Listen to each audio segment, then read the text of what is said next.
Elite Facts presents 7 shocking facts about Disneyland that they don't want you to know. 7. Pirates of the Caribbean ride. Let's start with probably one of the most well-known secrets hidden in one of the most popular Disneyland attractions. Back in 1967, when Walt Disney had hardly just passed away, Pirates of the Caribbean first set sail at Disneyland. Thanks to this ride alone, Disney has made billions from a blockbuster film franchise to spawn from the ride, as well as merchandise and even video games relating to said film franchise. But it all began with the iconic boat ride, considered by many to be the most beloved in Disneyland. But along with singing pirates and fair maidens, it once held a dark secret. Now, it's not 100% certain if this is still like this today, but at one point during construction of this ride back in the early 1960s, Imagineers were displeased with the false skeletons placed about the ride.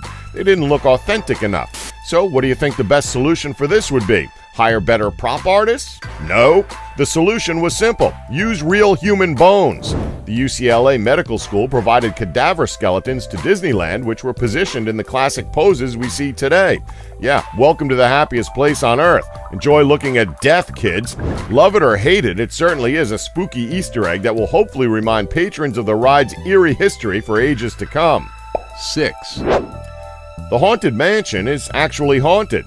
Oh look, another ride with a dark secret behind it.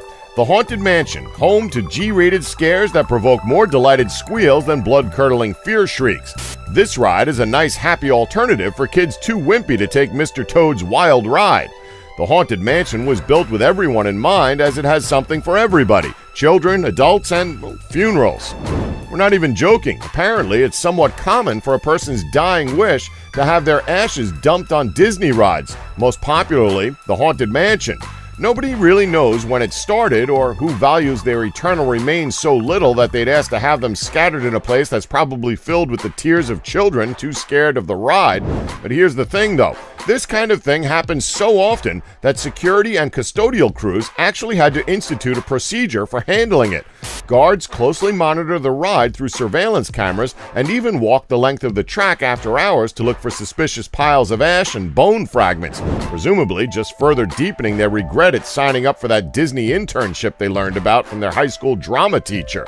Our question here, however, is this: why would you want your funeral to have anything to do with that god-awful Eddie Murphy film? 5. Adultery is common. Before you get any wild ideas, no, we're not showing any images relating to this. I doubt any images exist anyway. Please don't look. Have some self-respect. Anyway, working at a Disney theme park is very different from any other sort of amusement employment. Life of an employee at Disney is quite a miserable one. You literally have no time for yourself. From the early start in the morning to the long work shifts to the long travel back home when your shift is over, you literally have no time for yourself. If you land a job at Disneyland, you have to live, breathe, and eat Disney, live being the main one. For those of you who don't know, most theme park resorts offer employees accommodations. Imagine having to live where you work. That would drive anyone mad. But here's the thing. If you live at the park, and they call you cast members for some reason, it's more like working at a summer camp than anything else, both because everyone has to keep up a hysterical level of false cheeriness, and because living in such close quarters means everyone ends up having sex. Yeah, let's not beat around the bush here. Considering the cramped conditions and the fact that employees don't have any life outside of Disneyland, this was inevitably going to happen. These are high-stress jobs, full of hard work and low pay, often in sweltering conditions. You need to blow off some steam, not to mention most employees working there are all probably young, still relatively hormone-ridden, and all living under one roof. That's like a tinderbox on top of a bonfire with somebody throwing gasoline on top. All we're going to say is, if you see two mascots staring at each other for an uncomfortably long time, now you know why. 4. There's a secret speakeasy. Hey parents, are you sick of hearing kids shouting and screaming all the time and could use a break? How about a bit of alcohol to make the day go much more smoothly? Well, Disneyland has you covered. If you can find Club 33, you're in business. Now, we don't know where they get off calling the Disney parks the happiest place on earth when they seem to be stuck in the Prohibition era, an era that was called the Great Depression. Now, in all honesty, there's actually two places you can legally source some booze once you step into the Magic Kingdom: a Little Mermaid-themed restaurant in the park and an exclusive hidden venue called Club 33, which you'll probably never get to see, mainly because Disney themselves like to keep it on the down low. Anyway, this is actually pretty cool. Imagine stumbling across this place. Club 33 can be found in the heart of New Orleans Square.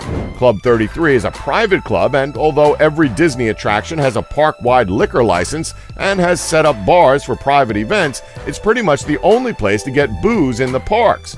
All of a sudden, it makes sense as to why Goofy is so out of his mind. He's been on that damn moonshine, and it's fried his brain. 3, Mouse Patrol.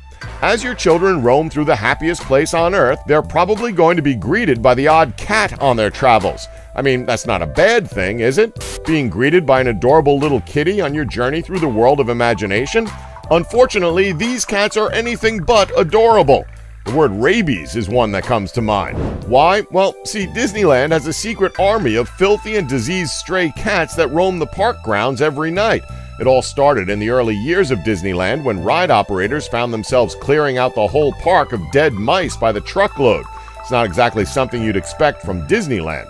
Actually, maybe it is, but it's just not as majestic and enchanted as you'd imagine. The mouse problem went away when someone suggested letting around 50 cats loose to hunt down the remaining mice. Whoever came up with this idea was clearly someone who's planning on using cats as weapons at some point in the future. Anyway, problems would once again rise. As it turns out, when you give a stray species a warm place to sleep at night, an endless food supply, and free roam of a place with giant fences to keep out potential predators, they tend to stick around. So don't go out late, kids. You'll probably get a gang of rabies-infected aristocats attacking you. 2, They lie about time. So this is something that's common with all theme parks, big or small. One of the most annoying but common experiences during a visit to a theme park is standing in line, usually for extended periods of time. It's the nature of the beast, unfortunately. Everyone is obviously going to want to go on the best rides and usually around the same time, which means you're going to be standing around for a good long while waiting to go on Space Mountain. It's an inherently displeasing experience. The reason you're escaping to this place is to avoid such tedium, which means that theme parks do their best to make standing still for a long period of time more bearable, which doesn't involve putting fun stuff to do in the lines or otherwise keeping you entertained, but just straight up lying. It's also something that airports do. Wait times are intentionally wrong, so that when it doesn't take as long as estimated, you feel pretty good about it. 1, The carnival games are rigged, no surprise. So you know that joke that TV shows do when a main character goes to a carnival to play some of the carnival games and it turns out that the game is rigged? You know, games like shooting water into the clown's mouth, throwing balls at stacked bottles, and other things similar to that. Well, as it turns out, Disneyland, a well-established brand, does similar shady tactics to con you out of your money. Workers at the park were accused of distracting customers in order to mess up their game, using wax to increase friction on surfaces of games, and even the time-honored tradition of gluing cans in place so they can't be knocked down. It's one of the oldest scams in the book, but when you go to a reputable place like a theme park, you kind of expect not to be suckered in by such dirty tricks, especially by Disney, one of the biggest brands in the world. And that's our list. Did we leave any out? Well, let us know in the comments below. Please remember to subscribe and tap the bell button to be notified when new videos are uploaded. Thanks for watching. Don't forget to like us and subscribe for more elite facts.